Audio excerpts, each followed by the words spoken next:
الشيطان الرجيم أعوذ بالله من الشيطان الرجيم بسم الله الرحمن الرحيم بسم الله الرحمن الرحيم سيقول السفهاء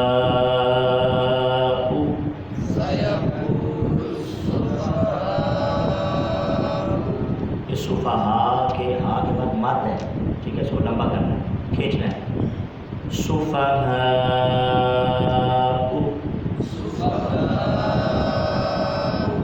من الناس ما ولاهم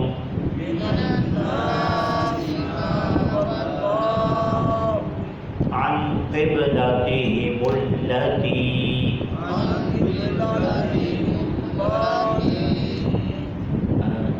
یہ عن قبلتهم لا کو لمبا یہاں نہیں کرنا چاہیے کیونکہ اس پہ ماد یا کھڑا زبر نہیں ہے. عن قبلتهم التي كانوا عليها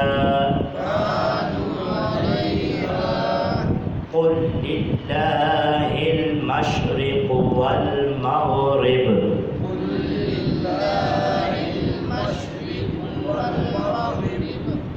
يهدي من يشاء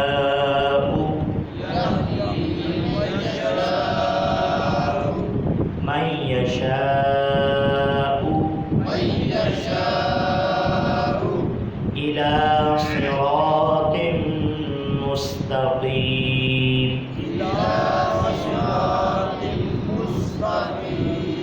وكذلك جعلناكم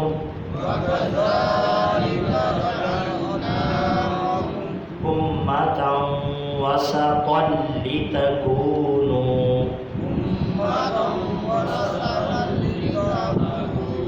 وسطاً، تو یہ فور پڑھنا ہے، موٹا ہے. وسطاً لتكونوا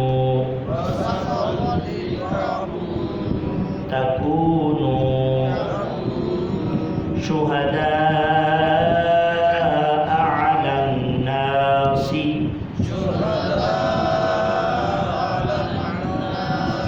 ایک حمزہ ہے، پھر آگے عین ہے، ٹھیک ہے. شہداء آگے عدن پھر عین علی الناس.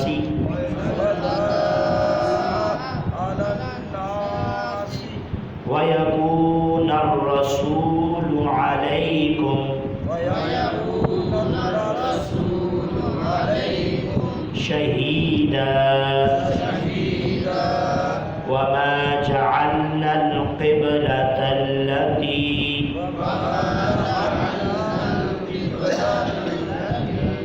كنت عليها إلا لنعلم من يتبع الرسول ممن ينقلب على عقبيه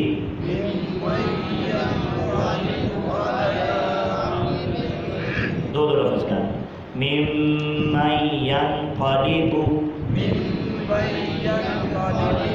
قاف پر موٹا ينقلب على عقبيه وإن كانت لكبيرة إلا على الذين هدى الله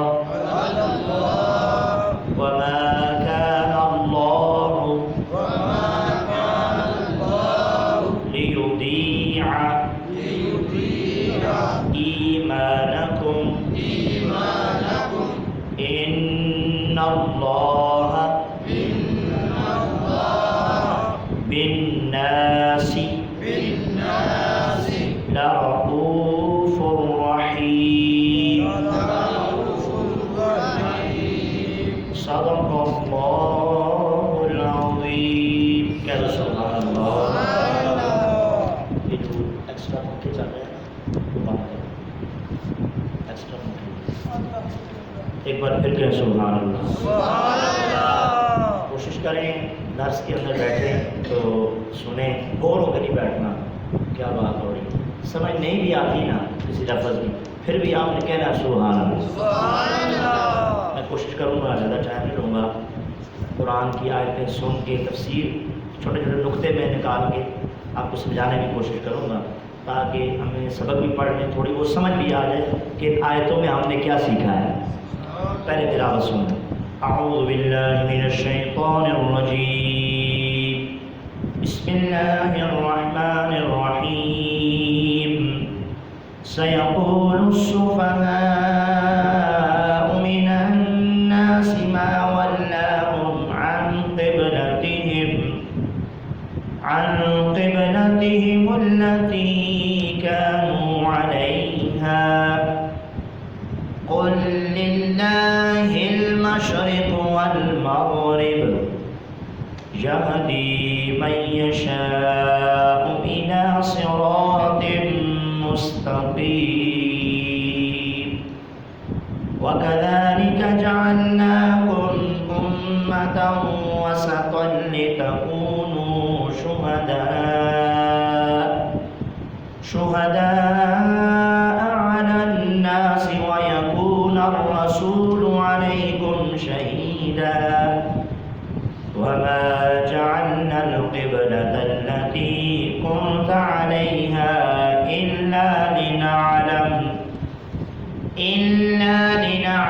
من يتبع الرسول ممن ينقلب على عقبيه وإن كانت لكبيرة إلا على الذين هدى الله وما كان الله ليضيع إيمانكم إن الله بالناس لرؤوف رحيم. ایک بار پھر کہنا سبحان اللہ. تو جی اللہ کی طرف سے دوسرا سپارہ باقاعدہ سے ہم شروع کر رہے ہیں, کل سے سنا بھی جائے گا چونکہ آیتیں ذرا لمبی ہیں, اس لیے 2 آیتیں میں نے پڑھی ہیں. اب اس کا ترجمہ سماعت فرمائیں. اللہ رب العزت نے دوسرا سپارہ ہے سورہ بقرہ آیت نمبر 142 میں فرمایا سیقول ان قریب کہیں گے سفہا کہتے ہیں بے وقوفوں کو. اس کو کہتے ہیں سارے کہو بے وقوف کون ہے؟ من الناس لوگوں میں سے, یعنی معنی کیا بنا؟ ان قریب بے وقوف لوگ کہیں گے. کون سے؟ جن کو عقل نہیں ہے, احمق, نادان, کم عقل ہیں جی. وہ کہیں گے ما ولاہم, یہ مسلمانوں کو کس چیز نے پھیر دیا ہے, ان قبلاتہم, ان کے قبلے سے, ان کے بیت المقدس سے کعبہ کی طرف اشارہ دے دیا. تفسیر میں چلتا ہوں. التی کانوا علیہا, اس قبلے سے جس پر وہ تھے, جس پر مطلب جس کی طرف وہ منہ کر کے نمازیں سمجھ آ گئی تو کہو سبحان اللہ. بے وقوفانوں جی تھوڑی تکلیف ہوئی تو اللہ نے جواب دیتا محبوب نے تکلیف ہو رہی ذرا فرما دیو اے سمتاں ساڑھے واسطے کوئی معنی نہیں رکھ دیاں. اللہ سانو مشرق کی طرف حکم دے تا بھی وہ ساڑھا قبلہ ہے, مغرب کی طرف حکم دے تا بھی ساڑھا قبلہ ہے. کیا بنا؟ قل للہ المشرق والمغرب, اے محبوب فرما تمہیں دیتے, فرما دیجئے اللہ ہی کے لیے ہے مشرق بھی اور مغرب بھی. مشرق بھی اور مغرب بھی. یہی ہو گیا نا جواب ہو رہے ہیں.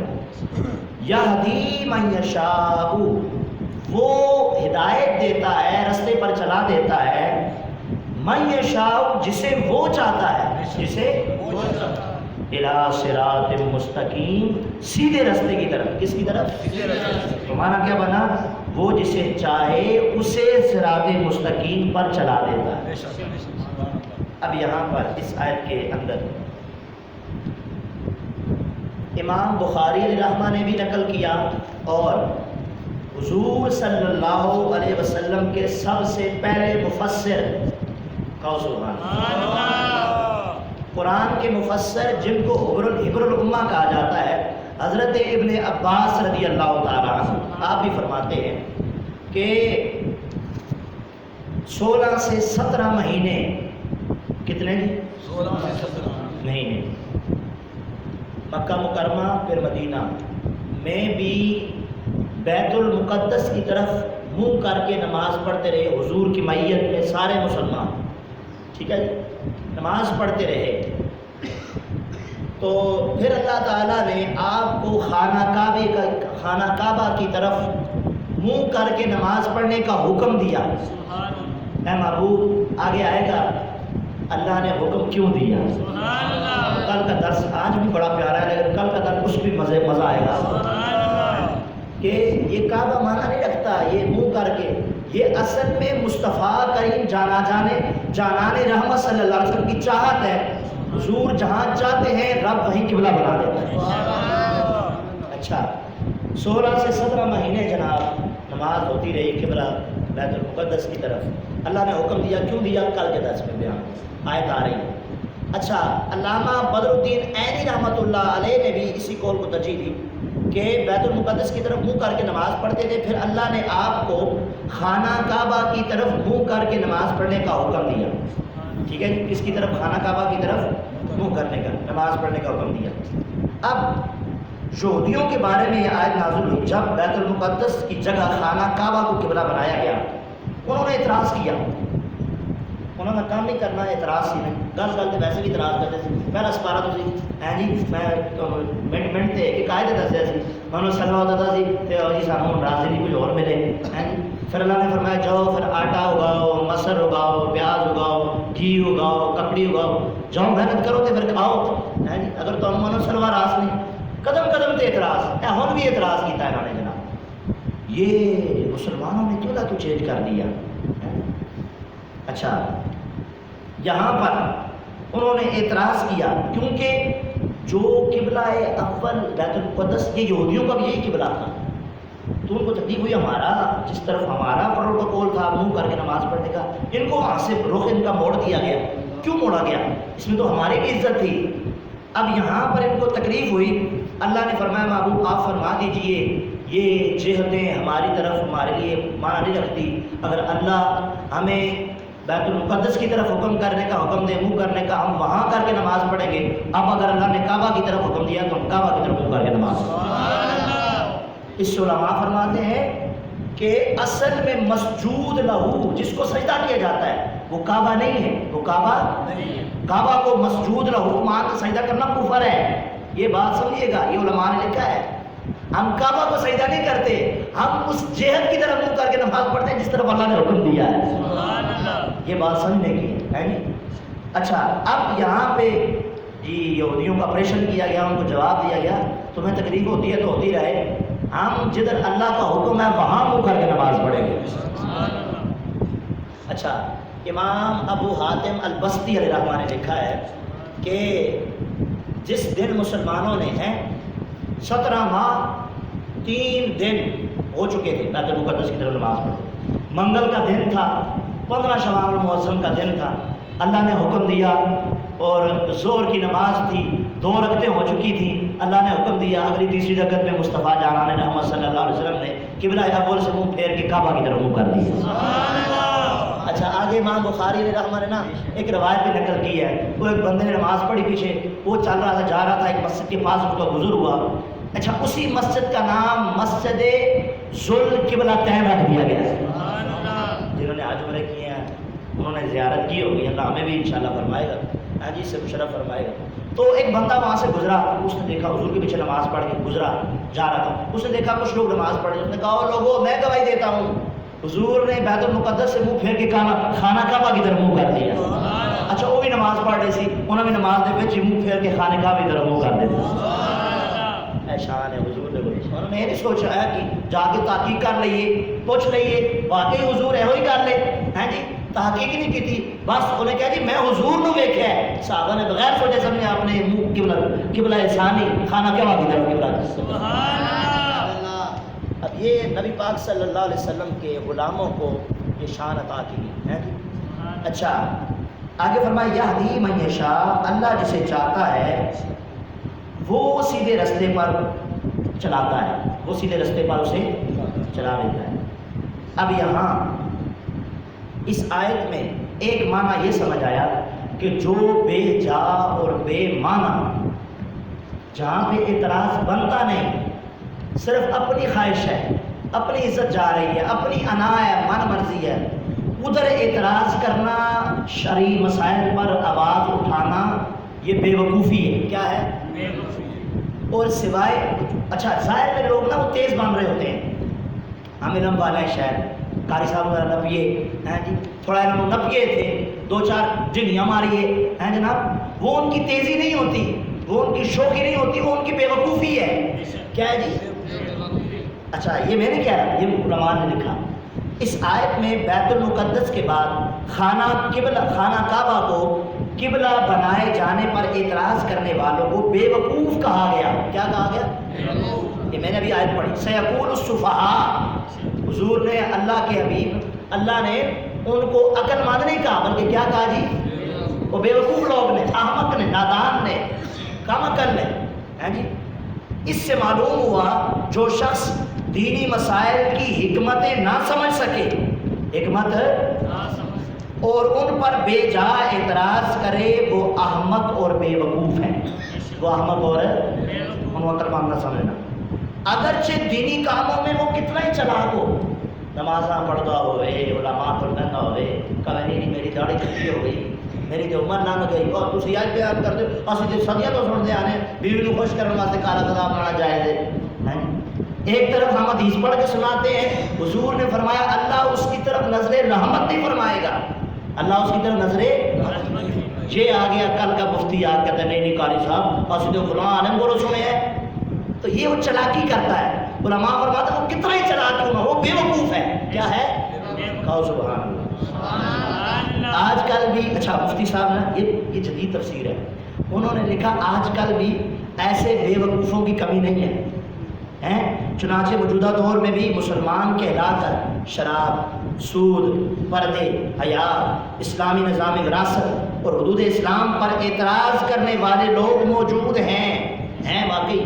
شراب ہوتے ہیں اور نکی نکی گلاں دے بھی بھاویں پتر ہوتے نظر ہے نہیں ہے، قاری صاحب تے نظر ضرور ہے، پتر پڑھتا نہیں پڑھتا، قاری صاحب نفل پڑھ رہے کہ نہیں پڑھ رہے ہیں جناب۔ جناب یہ حالت ہے نمازیوں کی بھی، ہیں جی، مسجد میں آنے والوں کی یہ حالت ہے، وہ آگے قاری صاحب پہ نظر رکھتے ہیں، پتر تے نظر رکھی ہوتی ہے، نہیں تو پتہ نہیں وہ تہجد ہی پڑھنے والا بنا جاتا ہے۔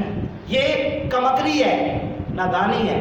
تو تبلیغ بھائی قاری صاحب میں نہیں ہوتی، قاری صاحب ویسے ہی پڑھ رہے ہیں، پہلے بھی پہلے پتر دے تبلیغ کر، پہلے کہا رہے ہیں 10 کے نماز کی ہے جناب۔ تو سمجھ آئی بات جی کہ جو بے جا اعتراضات کرتے ہیں وہ لوگ عقل والے نہیں بلکہ کون ہے جی؟ ہوں انہوں نے عقل مند نہ سمجھنا، انہوں نے عقل مند تو انہوں نے گلوں میں نہیں آنا، بلکہ عمل وہ کرنا ہے جو قرآن اور حدیث سے، جو قرآن اور انہوں نے کہا جی دیکھنا آج انہوں نے قبلہ پھیر دیا نا قبلے سے، کل دین تو بھی پھیر جانا ہے، کل سانو ہی لوگ کہتے ہیں قاری صاحب تھوڑی جوانی ہے نا، میں مشاورت نہیں دے رہا، وہ کہتے ہیں قاری صاحب تھوڑی جوانی ذرا ہون دو تھوڑی شادی، پھر اسی ویکھاں گے تسی کیویں بیان کرتے ہو، کیویں خضاب نہیں لاتے، اے لوگ گلاں کرتے آگے، یہ نہیں کہتے کہ ہمیں اچھی بات ملی ہے قاری صاحب اللہ بھی آپ کو بھی توفیق دے ہمیں بھی توفیق دے، کہتے ہیں نہیں قاری صاحب اسی ویکھنا مطلب تھوڑی جوانی ہے نا، یہ تو حال ہے، یہ تو حال ہے جی ہمارے ہم لوگوں کا، یہ بے وقوفی ہے، بے وقوفی ہے، قسم سے بے وقوفی ہے، یہ علماء نے لکھا ہے جی۔ تو انہوں نے بھی کہا تھا دیکھی آج یہ قبلے تو پھر گئے نا، کالے دین تو پھر جانا ہی انہوں نے دین تو پھر جانا ہے، انہوں نے کہا، اور آگے سے اللہ نے جواب دیا محبوب ان کو فرمایا نہ کرا کہ تم یہ جہتوں کے رولے میں پڑے ہوئے ہو، ہمارے لیے تو مشرق بھی قبلہ ہے اگر اللہ حکم دے، اور مغرب بھی اللہ حکم دے تو ہمارے لیے قبلہ ہے۔ اور بات وہیں پہ آتی ہے ہدایت اسے ملتی ہے جسے رب چاہتا ہے، ہدایت اسے ملتی ہے جسے۔ اچھا یہاں پر بڑی پیاری پیاری باتیں ہیں، روایات ہیں، دیکھو اللہ نے یہاں پر قبلہ اول کو چینج کر کے ہیں بیت المقدس کو خانہ کعبہ قبلہ بنایا. کیوں بنایا جناب؟ کیوں بنایا؟ اچھا یہاں پر ایک بات یہ بھی سمجھ آئی نا. دیکھو یہ مسئلہ بھی ہے. اگر آپ ایسی جگہ پہ ہیں جہاں پہ آپ کو پتہ نہیں ہے, بتانے والا کوئی نہیں ہے کہ خانہ کعبہ کہاں پہ ہے, جہت کہاں پہ ہے, وہاں آپ تحری کریں گے. کیا کریں گے؟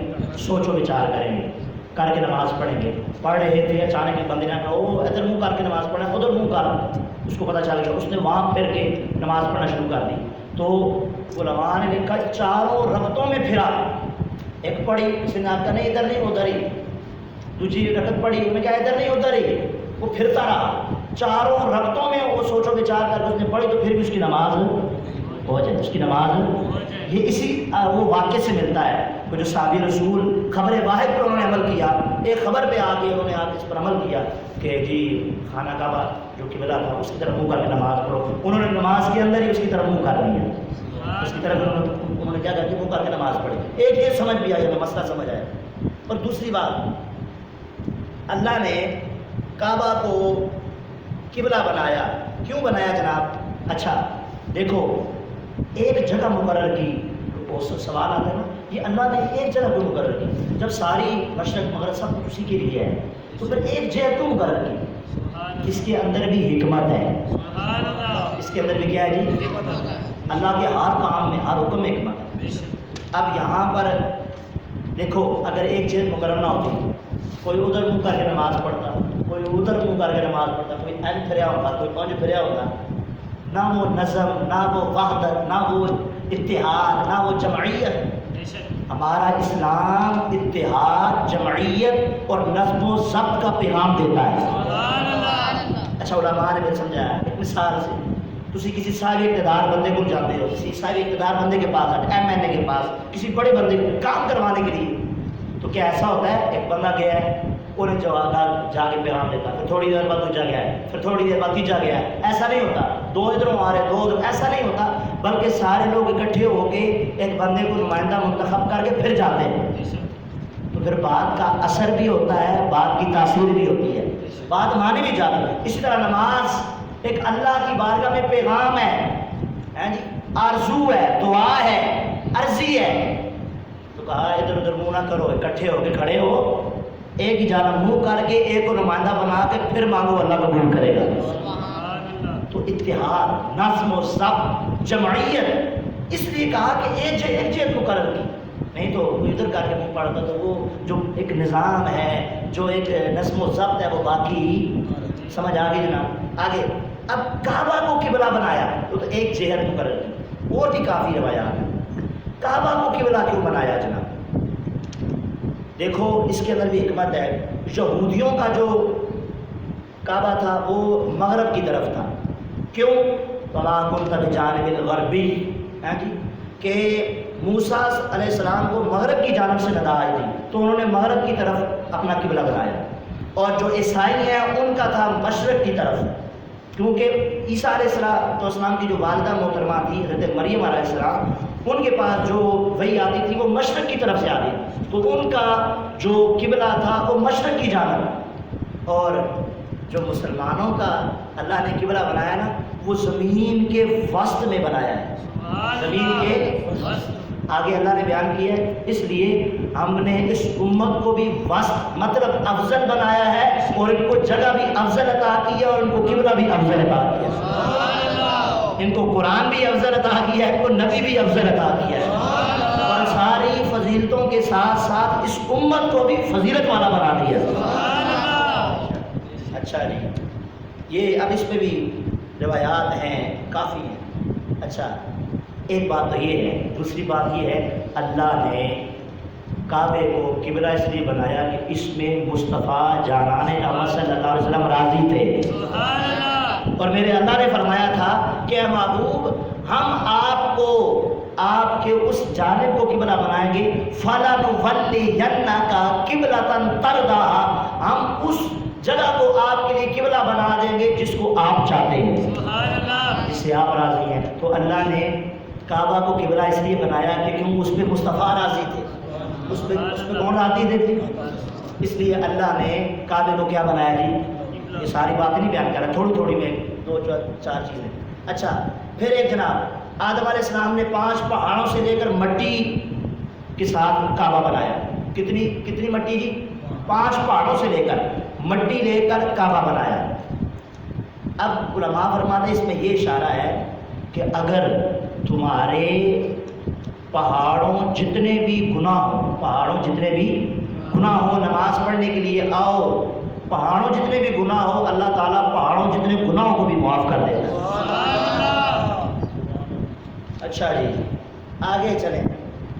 اب اس پہ اور بھی ہے. اچھا قبلہ کی حرمت ہے، لیکن قبلہ کی حرمت سے بھی زیادہ بندہ مومن کی حرمت ہے.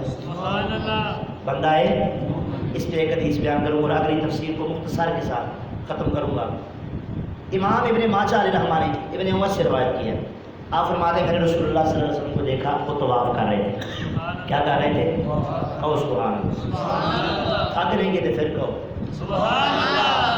نبی پاک صلی اللہ علیہ وسلم نے فرمایا کعبہ وہ کتنا پاکیزہ ہے، کتنا تیری خوشبو کتنی اچھی ہے، تیری حرمت کتنی عظیم ہے. حاجی صاحب تسی لے کے آئے ہو، تیری حرمت کتنی عظیم ہے. لیکن نبی پاک صلی اللہ علیہ وسلم فرمایا اس ذات کی قسم جس کے قبضہ قدرت میں میری جان ہے. سن اللہ کے نزدیک مومن کی حرمت تجھ سے بھی زیادہ ہے.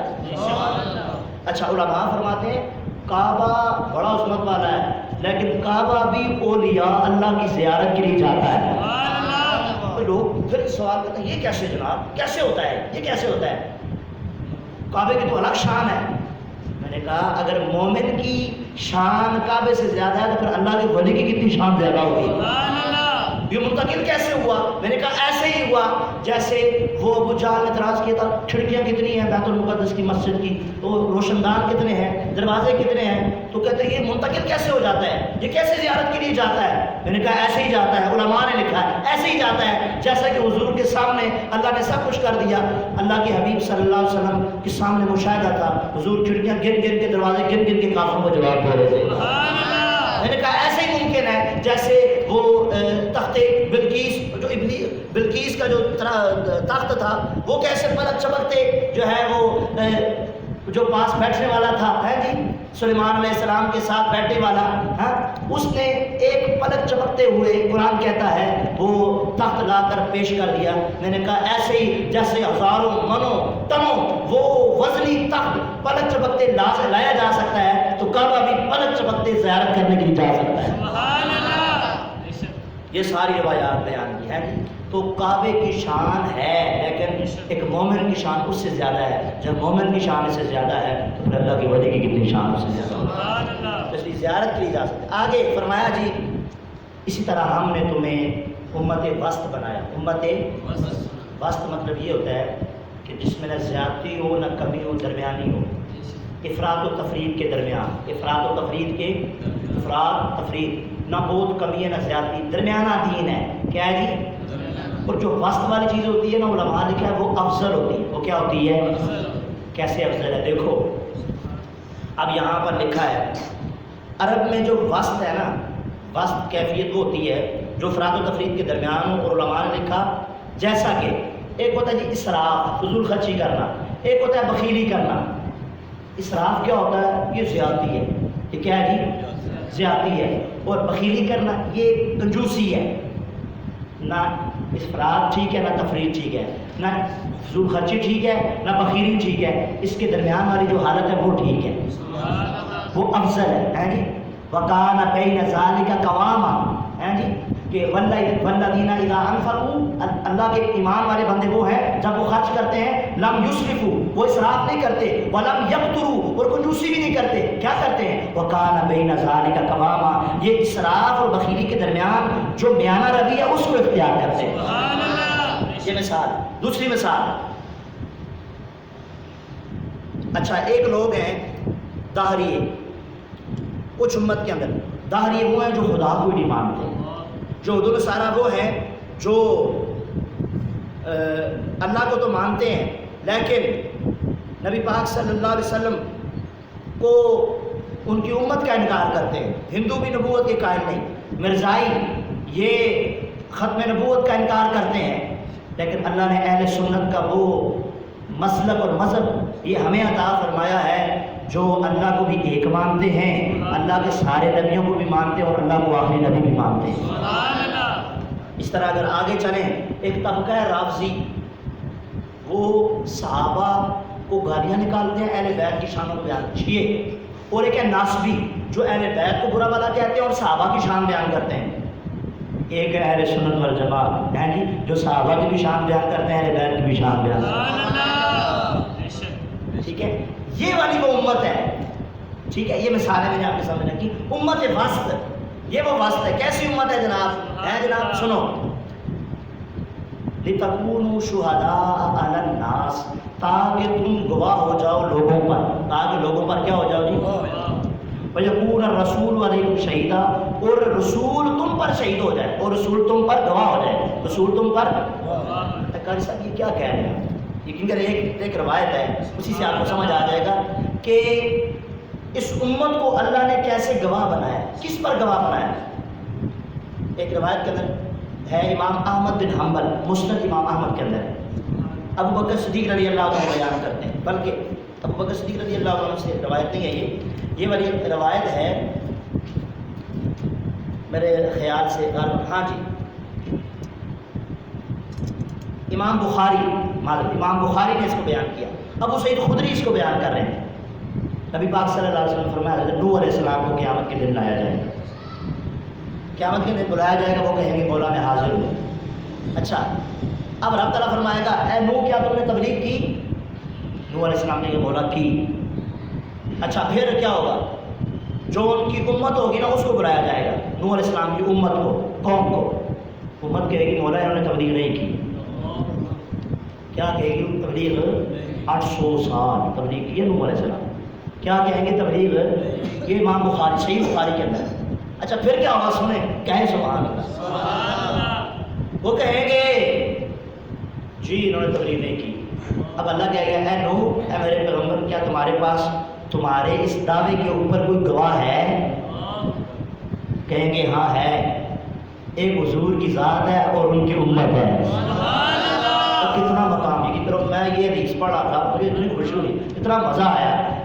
کہا ہے ایک رسول اللہ کی ذات ہے اور دوسرا ان کی امت ہے، وہ میری گواہی دے گی۔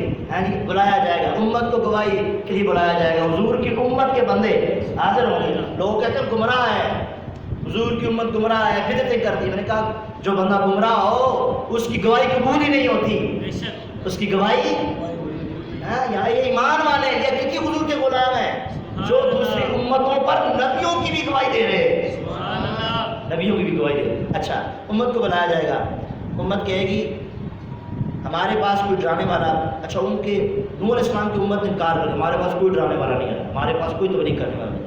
حضور کی امت کہے گی اور نبی علیہ السلام ہے وہ گواہی دے گے ہاں نوح علیہ السلام نے اے مولا تیری تبلیغ بھی کی تھی، تیرا پیغام بھی دیا تھا اور ان کو توحید کا پیغام بھی پہنچایا تھا۔ اچھا اب وہ لوگ کہیں گے کہ ان کو کیسے پتہ ہے، یہ کیسے ہو سکتا ہے، یہ تو اس وقت تھے ہی نہیں، یہ تو بعد والی آخری امت ہے۔ پھر امت کہے گی ہاں ہاں ہمارے آقا نے ہمیں قرآن سے پڑھ پڑھ کے بتایا ہے، اس قرآن کے ذریعے سے حضور نے بتا دیا تھا کہ ادھر ادھر نوح علیہ السلام نے قوم تبلیغ کی، ادھر موسیٰ علیہ السلام نے کی، ادھر عیسیٰ علیہ السلام نے کی، ادھر ہود علیہ السلام نے کی، ادھر عزیر علیہ السلام نے کی، ادھر ہارون علیہ السلام نے کی، ادھر یحییٰ نے کی، ادھر زکریا نے کی، ادھر سارے پیغمبر ہیں۔ یہ ساری باتیں ہمیں حضور پڑھ پڑھ کے سناتے رہے۔ تو دیکھو کتنی شان ہے، جو دوسری امتوں کے حق میں گواہیاں کون دے رہی ہے؟ حضور کی امت۔ باتیں ختم نہیں ہوتی، بڑی پیاری پیاری روایات ہیں۔ تو اس معنی میں گواہ ہے، اس معنی میں، اور آخر میں فرمایا رسول گواہ ہے تم پر، اس طرح کہ حضور صرف اپنی امت کے احوال نہیں جانتے بلکہ حضور ساری امتوں کے احوال جانتے ہیں، مطلع۔ ٹھیک ہے، تو بروز معاشر حضور صلی اللہ علیہ وسلم ساری امتوں کے حق میں گواہی دے گئے، یہ امت ایسی تھی، یہ امت ایسی تھی، یہ امت ایسی تھی۔ فرمایا وما جعلنا القبلۃ التي كنت عليها الا لنعلم، پر ہم نے قبلہ نہیں بنایا، یہ جو قبلہ ہم نے بنایا نا دوسرا کعبہ، یہ ہم نے اس لیے نہیں بنایا، بلکہ کیوں بنایا؟ التي كنت عليها، جس پر آپ تھے، اللہ اس لیے مگر اس لیے لنعلم تاکہ ہم ظاہر کریں تاکہ ہم من یتبع الرسول کون رسول کی پیروی کرتا ہے کون رسول کی پیروی ایتھوں ونڈ ہونی ہے کہڑا ایمان والا ہے کہڑا منافق ہے ممن ینقلب علی عقبیہ ممن ینقلب اس بندے سے امتیاز فرق کرنے کے لیے جو پھرتا ہے جو علی عقبیہ اپنی کیڑیوں پر اپنی ایک دم پھرنا ایویں اس ٹائم بھی پھرے سی کیوں ہو سکتا ہے منافق بھی پھر گئے یہودی بھی پھر گئے منافق بھی بیچ میں سے پھرے تھے اور یہ نہیں ہو سکتا انہوں نے کہا دین بھی چھوڑ دینا ہے تو اللہ نے فرمایا کہ محبوب ہم نے یہ قبلہ اس لیے بنایا ایک تو آپ کی رضا ہے نا وہ آگے فرمایا اور ہم نے اس لیے بنایا تاکہ پتہ چل جائے ظاہر ہو جائے کہڑا تہاڈا پیروکار ہے کہڑا یہودیاں کا پیروکار ہے وَإِنْ كَانَتْ لَكَبِيرَةٌ ختم کر رہا ہوں وَإِنْ كَانَتْ لَكَبِيرَةٌ اگرچہ یہ قبلہ بدلنا بڑا ہی بھاری ہے بڑا ہی لیکن بھاری ان پر ہوتا ہے جو منافق ہوتے ہیں فَاسْتَعِينُوا بِالصَّبْرِ وَالصَّلَاةِ وَإِنَّهَا لَكَبِيرَةٌ إِلَّا عَلَى الْخَاشِعِينَ فرمایا صبر اور نماز کے ذریعے سے مدد مانگو یہ بے شک بھاری ہے یہ بھاری ہے مگر بھاری نہیں ہے کن کے لیے بھاری نہیں ہے جو اللہ سے ڈرتے ہیں اے منافقہ دے بھاری کنہ دے بھاری ایمان والے نے کیا لو جی حضور پہلے بیت المقدس کی طرف منہ کر کے نماز پڑھتے رہے تاوی مرحبا پھر مکہ کی طرف پڑھتے رہے تاوی مرحبا انہوں نے اعتراض یہ ہوتا ہے ایمان والے اچھا الا علی الذین ھدی اللہ مگر جنہیں اللہ نے ہدایت دی ان پر باری سمجھ آ رہی دیکھو سبحان اللہ اچھا آخری بات وما کان اللہ کی یہ شان نہیں ہے لیضیع ایمانکم کہ وہ تمہارے ایمان کو ضائع کر دے تمہارے ایمان کو اس آیت کا ترجمہ مطلب کیا ہے اب جو ایمان والے تھے نا ان کے دلوں میں خدشہ ہوا کہ جو لوگ ہم سے پہلے شہید ہو گئے اسلام کی خاطر اور وہ قبلہ اول کی طرف منہ کر کے نمازیں پڑھتے رہے اسی پر ان کا ایمان تھا تو ان کا کیا بنے گا یہ دلوں میں خیال آیا تو اللہ نے فرمایا اے مومنوں پریشان کیوں ہوتے ہو اللہ کی یہ شان نہیں ہے کہ وہ ایمان والوں کے ایمان کو ضائع کر دے اصل میں جو چیز ہے وہ رخ کرنا نہیں ہے رخ کرنا بلکہ اصل میں وہ ہے کہ جنہوں نے حضور کی تابعداری کی ہے اصل میں کیا کی ہے جنہوں نے تابعداری کی ہے ثابت ہوا کہ جملہ فرائض فرو ہے اصل اصول بندگی استاد ور کی ہے اصل اصول بندگی استاد اصل گل کے انہوں کا حکم ہے اصل نماز تے اے ہے فرمایا پریشان کیوں ہوتے ہو اگر انہوں نے حضور کے حکم پر اگرچہ قبلہ اول کی طرف منہ کر کے نماز پڑھا تھا ہم وہ بھی ضائع نہیں کریں گے وہ بھی قبول فرمائیں گے ان اللہ بالناس لرؤوف الرحیم بے شک اللہ لوگوں پر مہربان اور رحم کرنے والا ہے مہربان اور کہو سبحان اللہ جس کو سمجھ آئی وہ کہو سبحان اللہ ٹھیک ہے جی اب پتہ چل گیا کہ ایمان اور منافقت کے درمیان فرق حضور کی تابعداری ہے حضور کی کیا ہے جی تو آج کے ان دو آیتوں سے یہ پتہ چلا قبلے کی بڑی شان ہے کعبے کی بڑی شان ہے لیکن حقیقت میں یہ سب کچھ مصطفیٰ کی رضا ہے آقا کی چاہت تھی کہا نہیں مولا یہ تانا دیتے ہیں یہودی کہتے ہیں اے کی دین تہاڈا تے قبلہ ساڈا ہے جناب دین تہاڈا تے قبلہ مولا تانے دیتے ہیں ہے جی پہلے یہ بھی قول ہے کہ شاید اسی وجہ سے وہ ہماری طرف آ جائیں کہ یہ ہمارے قبلہ کی طرف نماز پڑھتے ہیں شاید ہمارا اسلام قبول کر لیں ان کو الفت دینے کے لیے بھی پڑھتے رہے نماز وہ نہیں مانے اب حضور فرمایا نہیں حضور اب یہ نہیں مانتے ہیں جی تو اللہ نے فرمایا محبوب آپ جہاں پہ منہ کریں گے نا وہاں اسی کو قبلہ بنا دیں گے یہ حضور کی ساری عشق میں محبت میں سب کچھ ہے نماز ہوتی ہے حضور کی محبت میں دین کی سمجھ آتی ہے حضور کی محبت میں اور حضور کی محبت نہیں ہے تو دین کی سمجھ ہے اللہ تعالیٰ مجھے آپ سب کو صحیح معنوں میں دین کی پیروکاری حضور کی محبت میں کرنے کی توفیق عطا فرمائے اور اسی طرح ہم سب کو یہ قرآن پاک کے درس میں اول بآخر شریک رہنے کی توفیق عطا فرمائے اس طرح روز حاضر ہوں گے انشاءاللہ تو مزہ آئے گا یہ بڑی لمبی تفسیر تھی لیکن میں نے چیدہ چیزیں آپ کے سامنے رکھی ہیں اللہ تعالیٰ صحیح معنوں میں ہمیں قرآن کا فہم اور قرآن کی سمجھ عطا فرمائے صلاۃ و سلام علیک یا سیدی یا رسول اللہ